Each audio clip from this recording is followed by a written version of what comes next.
धन्यवाद धन्यवाद। सोनम वांगचुक नहीं, मेरे साथ बोलिएगा, भारत माता की, भारत माता की, भारत माता की। धन्यवाद। आज यहाँ इस मंच पर थुप्सन सेवांग जी के नेतृत्व में आए कारगिल और लेह के सभी नेतागण और यहाँ दिल्ली में रहने वाले छात्र छात्राएं और हवाई जहाज सेवा न मिलने के कारण फंसे हुए कितने ही बड़े बूढ़े लद्दाख से यहाँ हैं, उन सब का मैं धन्यवाद करता हूँ, अभिनंदन करता हूँ। झूले, नमस्कार और सलाम। यूं तो मैं अपना जो भी संदेश था बहुत बार दे चुका हूँ, पहाड़ों की ऊंचाइयों से दे चुका हूँ। मेरी उम्मीद थी कि उन पहाड़ों के बुलंदियों से हमारी आवाज़ दिल्ली तक और सरकार तक ज़रूर पहुँचेगी, मगर लगता है शायद नहीं पहुँची, क्योंकि इसीलिए कोई न्योता नहीं आया है हमारे नेतागण को वार्तालाप के लिए भी, कि हम वार्तालाप से फैसला करें कि क्या लद्दाख में होना चाहिए। इस डायलॉग के लिए, इस वार्तालाप के लिए भी अभी तक कोई न्योता नहीं आया। तो फिर मैंने ये ठीक समझा कि चाहे पहाड़ ही थे मगर बहुत दूर थे, तो शायद दिल्ली में पास जाके अगर दें, पार्लियामेंट से कुछ मीटर पर आके आवाज़ दें, तो शायद वो सुनाई दे। तो मुझे बहुत उम्मीद है कि हमारी सरकार, जिन्होंने लद्दाख का ध्यान रखते हुए लद्दाख को इतनी पुरानी, लगभग असंभव मांग जो कि यूनियन टेरिटरी देने की बात थी, वो दी है, तो वो आनाकानी, वो कंजूसी नहीं करेंगे। उसके साथ जो आता है संरक्षण की बात, उसे देने में जिसका वादा हुआ है, जिसका आश्वासन दिया गया है, जो ठंडे प्रदेश में रहने वाले लोगों के लिए आपने कोट दी है, तो बटन पे कंजूसी नहीं करेंगे, ये हमारी उम्मीद है। तो इसलिए मैं दो चार बातें शायद दोहराऊं, वरना मैं कह चुका हूं बहुत बार। शायद आप में से कुछ नए हो, शायद दूरी के वजह से न सुनाई दी हो, तो दो चार बातें कहूंगा। मेरी बातें, जैसे कहते हैं मुल्ला की दौड़ मस्जिद की ओर, मेरी बातें ज़्यादातर पर्यावरण तक सीमित रही हैं, मगर फिलहाल हाल के कुछ हफ्तों में जो देखा लद्दाख में प्रक्रिया प्रशासन का, तो वो पर्यावरण और लोकतंत्र, एनवायरनमेंट एंड डेमोक्रेसी तक बढ़ गई है। तो इन्हीं दो बातों पर मैं कुछ आपके सामने संदेश रखना चाहूँगा। पहला तो ये कि पर्यावरण के दृष्टि से लद्दाख बहुत ही संवेदनशील है। हम कैसे ये सुनाएं हमारे देश के नेताओं को, सरकार को, जनता को, सिर्फ सरकार ही नहीं, मेरी आवाज़ जब सब हर बार जनता तक रही है, और मैं इसीलिए अपने इस अनशन को क्लाइमेट फास्ट कहता था, जो कि पर्यावरण के लिए भी ये अनशन था, क्योंकि सरकार से तो हम मांग करेंगे, मगर लोग हमारे जो शहरों में रहते हैं, या हम ही क्यों नहीं जो लद्दाख में रहते हैं, वो अपनी जीवन शैली को भी बदलें, ताकि हिमालय का ये जो पर्यावरण है उसका संतुलन न बिगड़े। हमारे जो पर्वतों में ग्लेशियर्स हैं वो सूख ना जाएं, और जिसकी सजा सिर्फ लद्दाखी नहीं भुगतेंगे। बहुत बार मैंने देखा है, लोग सोचते हैं ये लद्दाख के लोग क्या मांग रहे हैं, संरक्षण क्यों चाहिए इन्हें, तो ये लद्दाख के अकेले के लिए नहीं मांग रहे हैं। आज हमारी बारी है अकाल का, बाढ़ का। एक साल में बाढ़ आता है तो दूसरे साल में अकाल पड़ता है। ऐसी परिस्थिति हुई है लद्दाख में, पहाड़ों में, जलवायु परिवर्तन के वजह से और स्थानीय जो मानवीय कारकर्दगी है, ह्यूमन एक्टिविटीज है, उनके वजह से। तो इनसे हिमालय को बचाना, इनसे लद्दाख को, इनके ग्लेशियर्स को बचाना आप सबका कर्तव्य है, सिर्फ लद्दाख के 2-4 लोगों का नहीं। उनकी बारी आ जाई है, उन्हें विस्थापित होना पड़ रहा है गांव से बिना पानी के। कल को आपका पूरा उत्तर भारत इससे प्रभावित होगा। कहा जाता है कि इन हिमालय के ग्लेशियर्स पर 200 करोड़ लोग निर्भर करते हैं, जो कि दुनिया की चौथी आबादी है, और पूरा उत्तर भारत सीधे या इनडायरेक्टली इन पे निर्भर करता है। तो इन्हें बचाए रखना, इन्हें संजोए रखना आप सबका भी कर्तव्य है, ये मैं याद दिलाना चाहता हूं। और इसमें हम एक तरफ सरकार से संरक्षण की मांग कर रहे हैं, नीति परिवर्तन की मांग कर रहे हैं कि लद्दाख जैसे संवेदनशील पहाड़ों को और वहां के लोगों को, उनके संस्कृति को, क्योंकि ये संस्कृति हजारों सालों में पनपा है इन पहाड़ों के साथ, तो यहाँ के लोग जैसी जीवन शैली व्यतीत करते हैं वो इस प्रकृति के संतुलन के साथ बहता है। तो ऐसे संस्कृति को बचाए रखना सिर्फ लद्दाख के लोगों का फर्ज नहीं है, दायित्व नहीं है, भारत का और दुनिया का दायित्व है। वैसे भी आज जो भारत में जनजातीय लोग रहते हैं पहाड़ों में, जंगलों में, नदियों के किनारे, उनसे बहुत बड़ी सीख है जो दुनिया को लेनी होगी। अगर हम आज कहते हैं कि भारत विश्व गुरु बननेगा, तो वो बंबई और दिल्ली के इन हालात से कुछ दुनिया को सिखाए, ऐसा मुझे नहीं लगता है। अगर दुनिया भारत से सीखे तो वो सीखे जो यहाँ की मौलिक ज्ञान है, जिसे इंडिजिनस नॉलेज सिस्टम्स कहते हैं, वो आज पर्वतों में, जंगलों में, आदिवासी जनजातीय लोगों में अभी भी निहित है, जो कि भारत की एक बहुत बड़ी संपदा है, जो कि दुनिया भर के लिए एक सीख हो सकती है। कैसे सादगी भरे जीवन में लोग खुश रह सकते हैं, प्रसन्न रह सकते हैं, संतुष्ट रह सकते हैं। ये संतुष्टि का ज्ञान आज दुनिया को जरूरत है, और उसके लिए दुनिया, विश्व पूरा भारत की तरफ मुख कर सकता है। इसलिए भी इन पहाड़ों के लोगों का, उनके संस्कृति का, उनके ज्ञान की हमें कद्र करनी चाहिए, सिर्फ लद्दाख के लिए नहीं। तो ये मैं कहना चाहता था पर्यावरण के दृष्टि से। अब दूसरी तरफ मैं ये कहूँगा कि लोकतंत्र की दृष्टि से कहें तो आपको याद होगा 3 साल पहले लद्दाख एक यूटी बना था, केंद्रीय प्रशासित प्रदेश, और हम सब बहुत खुश हुए थे क्योंकि हमने ये सोचा था कि जो हमने मांगी थी वही दिया जा रहा है। तो मांगा क्या था लद्दाख ने? मांगा ये था कि पहली बात यूटी विद लेजिस्लेचर, जहां पर यूटी हो, स्वायत्त हो, मगर जनता के प्रतिनिधियों द्वारा संचालित एक यूटी हो, यूटी विद लेजिस्लेचर। हर बार मैंने खुद देखा है पिछले 30 सालों में हमारे नेतागण जब भी मांग करते थे यूटी विद लेजिस्लेचर मांगते थे, तो ये जो हमें मिला यूटी विदाउट लेजिस्लेचर, हमने सोचा शायद वो भी आ रहा होगा, इसलिए हमने इसे एक democratic devolution of power, autonomy के रूप में देखा था कि विकेंद्रीकरण, स्थानीय लोगों को सशक्त करने की एक प्रक्रिया होगी।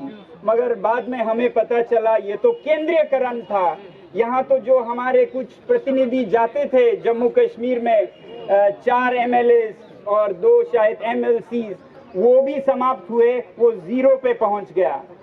जहाँ तक हिल काउंसिल की बात है, अभी आपने सुना उनके शक्तियाँ भी अब डाइल्यूट हो रहे हैं, उनको भी बहुत हल्का और कमज़ोर किया जा रहा है। और वैसे भी जो हिल काउंसिल है उनमें, उन्हीं में जनता के प्रतिनिधित्व है, मगर उनके पास लद्दाख के विकास में क्या हिस्सा हाथ में लगता है? केवल 8-9%। जो 6000 करोड़ की हम बात करते हैं उसमें से 500 करोड़ के लगभग इनके हाथ में है, बाकी 5500 करोड़ या लगभग ये सब एक लेफ्टिनेंट गवर्नर साहब अपने हिसाब से, उनके सूझबूझ से, उनके समझ से, जो कि ज़्यादा नहीं होती, वो सिर्फ इसलिए क्योंकि वो लद्दाख से नहीं होते तो उन्हें समझ नहीं होती।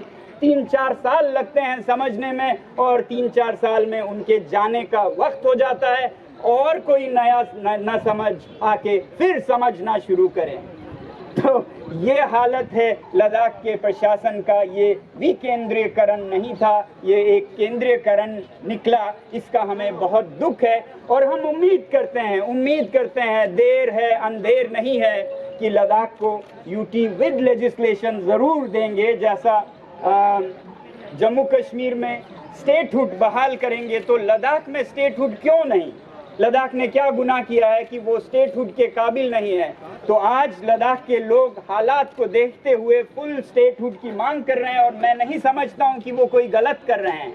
ये भारत के लिए एक मान की बात होगी कि छोटे से छोटे दूर से दूर प्रदेश में रहने वाले लोगों को भी अपना हक लोकतंत्र के हिसाब से चलाने का मिलेगा और वो होगा स्टेटहुड। कुछ कहते हैं कि इतना छोटा प्रदेश स्टेट कैसे हो सकता है? जब सिक्किम स्टेट बना था तो 2-2.5 लाख की आबादी थी, तब अगर हो सका वो भी आज से 50 साल पहले, तो आज क्यों नहीं हो सकता है लद्दाख के 3-3.5 लाख की जनसंख्या के साथ? ये कहते हैं ना, जगह दिल में होने चाहिए, तो ये दिल की बात है न्याय कानून से भी ज्यादा। और लद्दाख जिस तरह से एक अलग भौगोलिक परिस्थिति है, मैं तो कहता हूँ कभी कभी ये अलग ग्रह की तरह है, another planet compared to any place on this planet Earth. Ladakh comes closest to outer space, closest to another planet. तो ऐसे एक अलग भौगोलिक परिस्थिति को यहाँ के लोगों को अगर हम हक देते हैं वो जैसे संचालन करें, वैसे जैसे उन्होंने हजारों सालों से किया था, बहुत ही सूझबूझ के साथ, बहुत ही बचाव और रखरखाव के साथ किया था, वैसे ही अगर करने दें तो क्या बुरा हम मांग रहे हैं। कभी किसी लद्दाख के शहरी ने, किसी सिटीजन ने ये नहीं कहा कि हम कहीं अलग होना चाहते हैं। वो तो बल्कि हमेशा से भारत के साथ और भारतीय सेना के साथ हर जंग में आप गिनिएगा आगे बढ़े हैं। तो ऐसे लोगों को अगर वो अपनी मुश्किलातों के वजह से मांग रहे हैं कि हमें अपना मुस्तकबिल, अपना भविष्य खुद निर्माण करने का अधिकार दिया जाए, तो कोई ज़्यादा नहीं मांग रहे हैं। तो मुझे उम्मीद है इस पर ज़रूर गौर करेंगे। ये थी लोकतंत्र की बात। लोकतंत्र की जो दूसरी बात डेमोक्रेसी की मैं कहना चाहता था वो ये कि अगर लद्दाख को जो वादा किया गया था, जो आश्वासन दिया गया था, वो अगर पूरा नहीं किया जाता है तो लोगों का लोकतंत्र पर ही विश्वास उठ जाएगा, सिर्फ भारत में नहीं दुनिया भर में। और भारत एक उदाहरण बन जाएगा कि लोकतंत्र के साथ खिलवाड़ भी होता है, लोगों के साथ मजाक भी होता है। वो क्यों, मैं आपको बताता हूं। जब लद्दाख एक यूटी बना था तो लोगों को पक्का विश्वास था कि जो लद्दाख के पहाड़ों का, यहाँ के लोगों का संस्कृति की जो संरक्षण है वो अब अनुच्छेद 244 में से मिलेगी, क्योंकि 5वां और 6वां शेड्यूल यही कहता है कि जहां जनजातीय जनसंख्या 50% से ऊपर हो वहां शेड्यूल एरियाज घोषित किए जाएं और उन्हें स्वायत्त दिया जाए, उन्हें अपना अधिकार दिया जाए, वो जैसे इस इलाके का प्रबंधन करना चाहते हैं, विकास करना चाहते हैं। तो ये तो जैसा कहते हैं नो ब्रेनर था, इसमें तो ज्यादा सोचने की बात नहीं थी। लद्दाख के लोग ये मान के चल रहे थे कि अगर कोड दिया है तो बटन भी साथ होंगे। और फिर सरकार ने भी आश्वासन पे आश्वासन दिए थे, वो चाहे फिर गृह मंत्रालय हो, कानून मंत्रालय हो, जनजातीय मंत्रालय हो, नेशनल कमीशन फॉर SC/ST हो, सब ने सिफारिश की थी और आश्वासन दिया था कि लद्दाख को 6वें शेड्यूल में लिया जाएगा। और फिर जो लोकतंत्र की मैं बात कर रहा था, जब इलेक्शन हुए 2019 में संसदीय, तो उसमें मैनिफेस्टो में भारतीय जनता पार्टी ने पहले 3 सबसे ऊंचे मुद्दों में रखा था लद्दाख को 6वें शेड्यूल में सम्मिलित करना। और फिर 2020 में जब बहुत ही प्रतिष्ठित चुनाव हुए थे लद्दाख पर्वतीय काउंसिल, लद्दाख हिल काउंसिल के, तो फिर बिना लोगों के कहे खुद अपने आप से भारतीय जनता पार्टी, जिसके हम बहुत आभारी हैं क्योंकि उन्होंने ही यूनियन टेरिटरी लद्दाख को दी थी, तो उन्होंने खुद से पहला बिंदु रखा था लद्दाख को 6वें शेड्यूल में सम्मिलित करेंगे। तो क्या ये एक वादा होता है या नहीं? आप बताइए, जनता से एक वादा है कि नहीं? चुनावी घोषणा पत्र का कोई माने है या नहीं?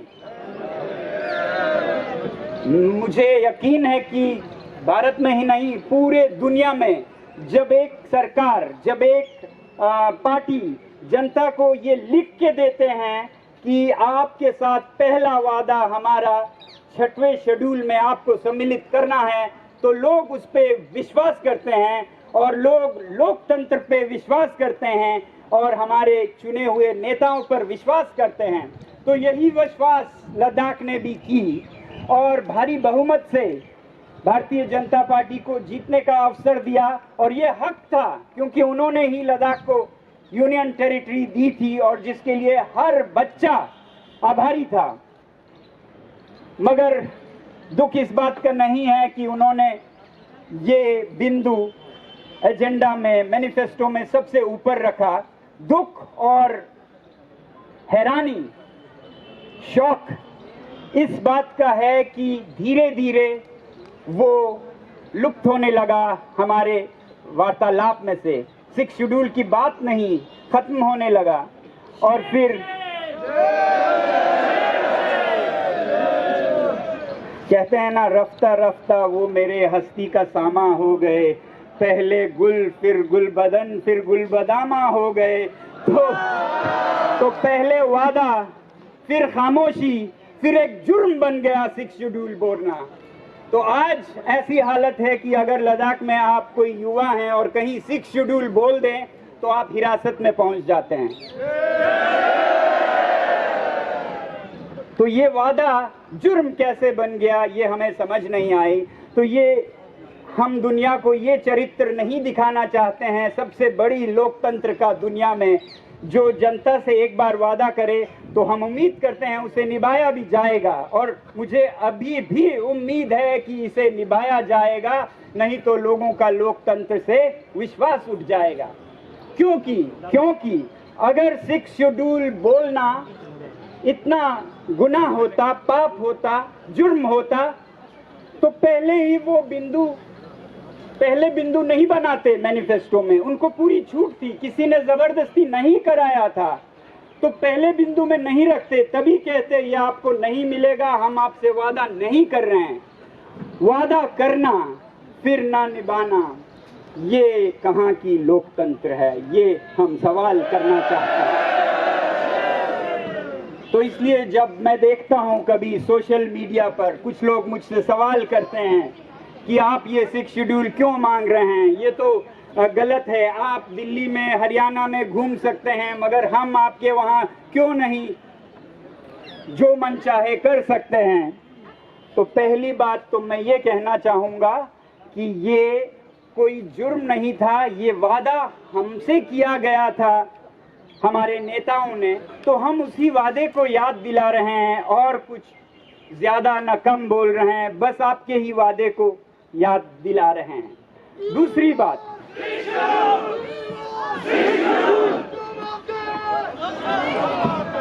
धन्यवाद।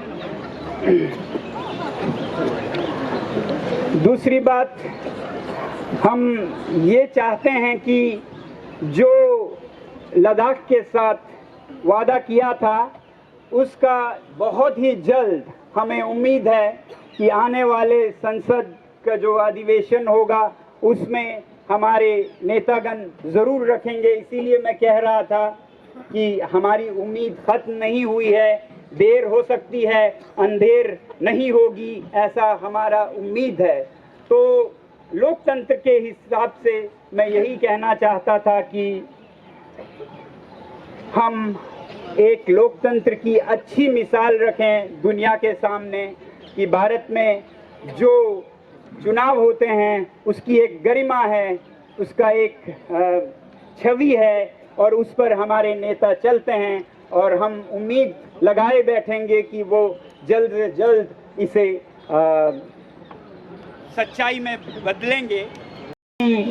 पर्यावरण है उसका हम उस तरह से इज्जत करें, लोकतंत्र का इज्जत करें, क्योंकि जिन बुद्धिजीवियों ने, जिन दानिशमंदों ने हमारे संविधान में शेड्यूल 244 रखा था, उन्होंने सोच के रखा था और बहुत ही सुलझा हुआ एक कदम था कि भारत में विविधता में एकता जो है, यहाँ के जो मुख्य धारा से अलग जाति जनजाति हैं, उनके बीच में, उनके विविधता के बीच में जो एकता है वो केवल एक बाध्यता नहीं होगी, सहने की बात नहीं होगी, बल्कि उसको प्रोत्साहित किया जाएगा। India is the only country where diversity is not just tolerated, it is protected, it is promoted.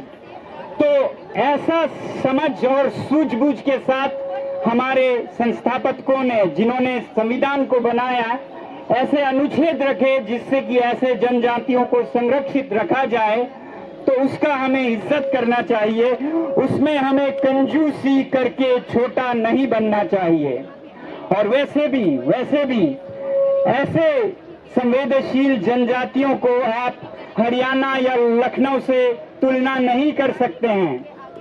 ये पहाड़ों में आप कहिए ये देवताओं की भूमि है, ये पहाड़, ये ग्लेशियर, यही वो जगह है जहाँ पर कैलाश मानसरोवर है, जहाँ शिव जी का वास है।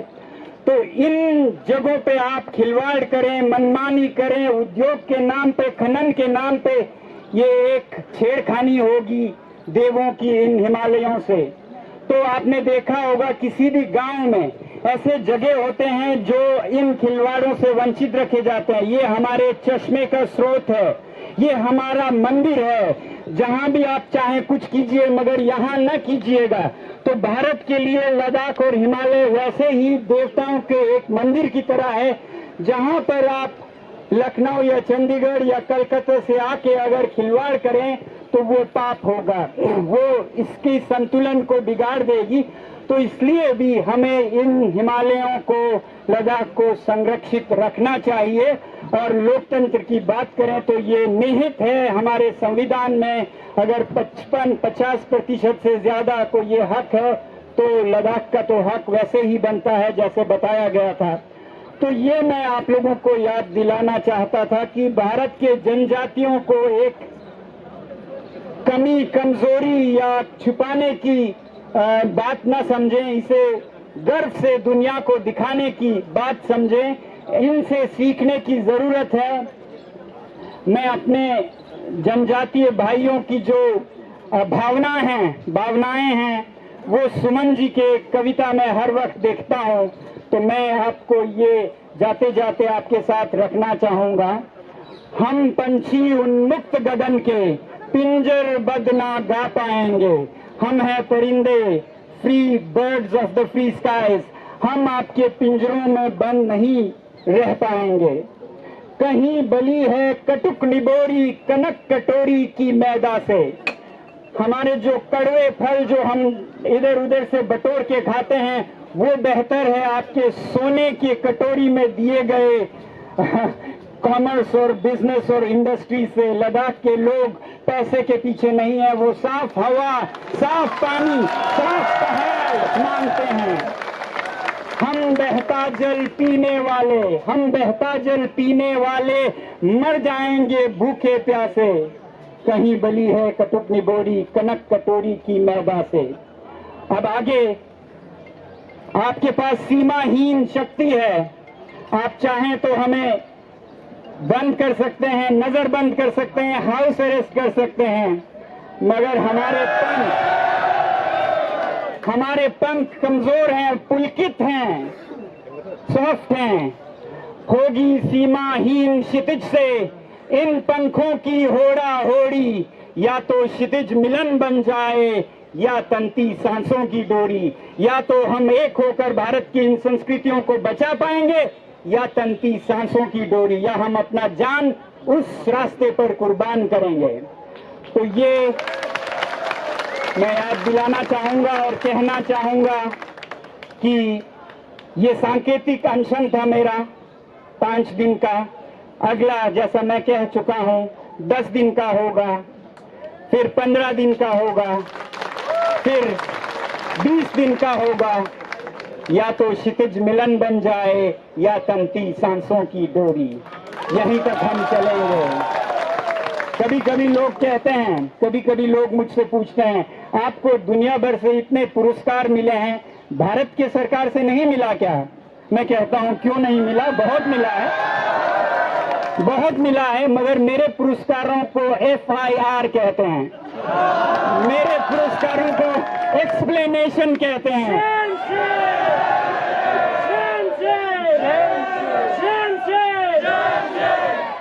हम ये पुरस्कार लेते रहेंगे और सबसे बड़ा हमारा पुरस्कार होगा लद्दाख की जो 4 मांगे हैं उनका पूरा होना।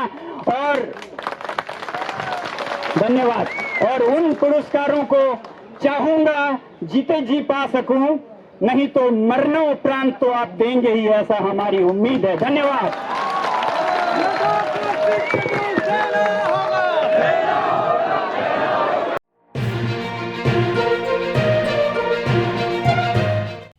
मकामी, कौमी और बैनुल-अक़वामी खबरों से बाखबर रहने के लिए चैनल को लाइक, शेयर और सब्सक्राइब करें। साथ ही बेल आइकन दबाना न भूलें।